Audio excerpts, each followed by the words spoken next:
Kangaroo werewolves. Do I have your attention? Yes, the most logical place to go with a franchise like this. It went from suspenseful and mysterious to ridiculously laughable to the Outback. It's a good thing Sir Lee wasn't involved in this one, because that would have just made it ridiculous. Is this the Australian version of MGM? What's going on here? Well, if some of these names and the ominous didgeridoo are anything to go by, then we're definitely in the land down under. Uh-oh, are we starting off with some appropriation? This is Professor Harry Beckmeyer, played by Barry Otto, who is showing some footage of some bizarre outback ritual involving a woman in a wolf mask. Whatever camera they were using back then was pretty damn good. The striking thing about it is the wolf mask on the woman in the ritual. It is so realistic. Yeah, I don't know about that claim, Chief. That will be all for today. I got a question. Was that didgeridoo authentic or added in post? Also, side note, was that Keanu Reeves just sitting in here? After this enlightening class, Beckmeyer meets with the President of the United States of A? Either way, he's played by the late Michael Pate. We are recording everything here for future generations. Oh, really? Well, now I'm uncomfortable. I don't want to be directly involved in this. Is this fourth wall breaking meta filmmaking? Let's take a page from the characters and never mention it again. And keep going because Beckmeyer has something important to tell Mr. President. We possess evidence that werewolves exist. Where, for God's sake? In the Soviet Union, sir. Not only that, but they're also in Australia. So back to his home country Beckmeyer goes in search of some solid evidence of his claims. At the same time, we're introduced to Jerboa, played by Imogen Ainsley, as she's running away from home. This is primarily because her stepfather Thilo, played by the late Max Fairchild, is a complete piece of shit. I'm sure many of you will recognize Fairchild as being a Mad Max regular. Jerboa makes it all the way to Sydney and meets Donnie, Lee Biolos. My dude literally chases her down to ask her to be in a horror movie he's co-directing. Apparently it's called Shapeshifters Part 8. This is one time where the film was actually meta. Upon meeting the director, Jack Citrone, played by the late Frank Thring, Jerboa immediately gets the part due to her voracious nature. Said no director ever. Donnie even takes Jerboa to see her first horror movie. And what is the feature film that he chose to introduce her to the world of horror cinema? It came from Uranus.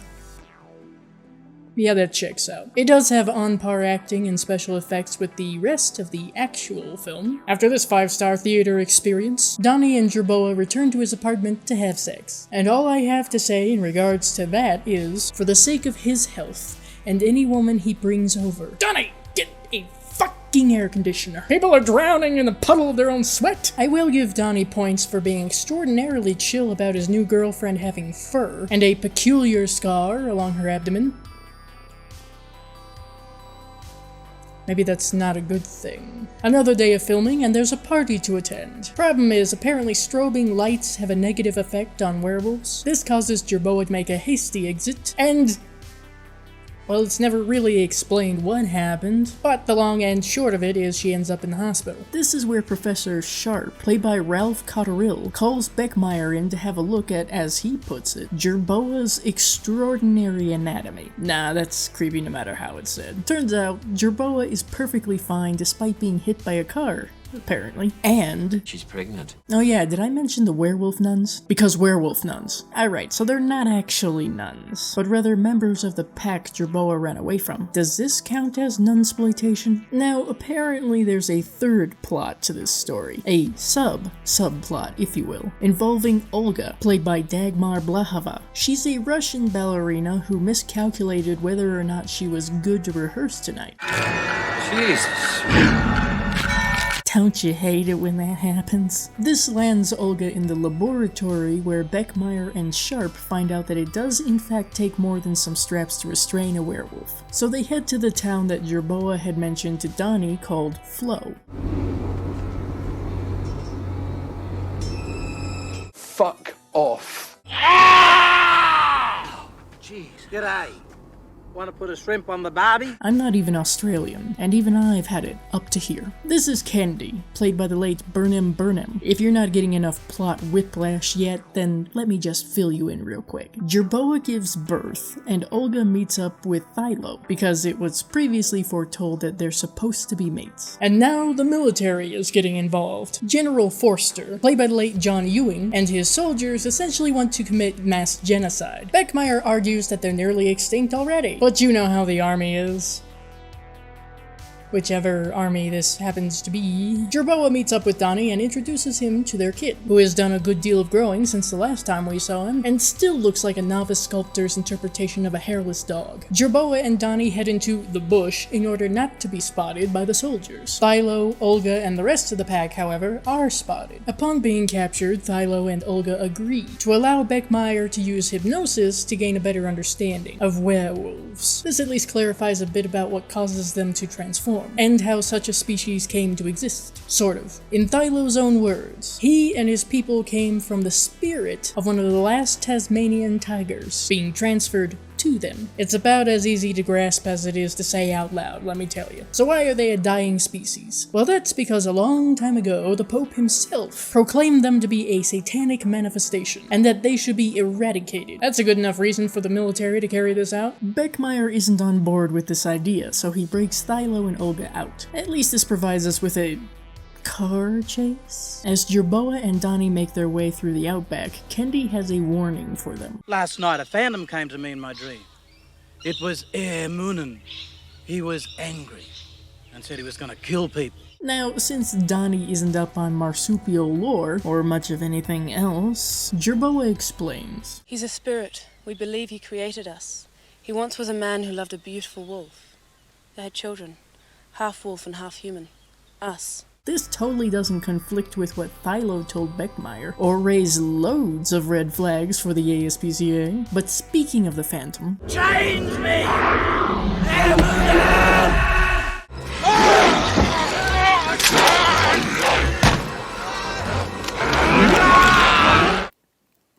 What the fuck is going on in here on this day? Well, thanks, Kendi. Too bad being a Cinderella werewolf doesn't allow for healing abilities. More bad news is the smoke from Kendi's cremation ceremony has alerted soldiers to their whereabouts. Zombie skeleton werewolf? I'm on board. It's Thylo's turn to summon Moonin in order to become a gigantic wolf, which looks more like a boar than a wolf. But at this point, why argue? Well, that felt like it was teetering on overkill. Alright, Olga, your prophesized partner bit the big one. What are you gonna do?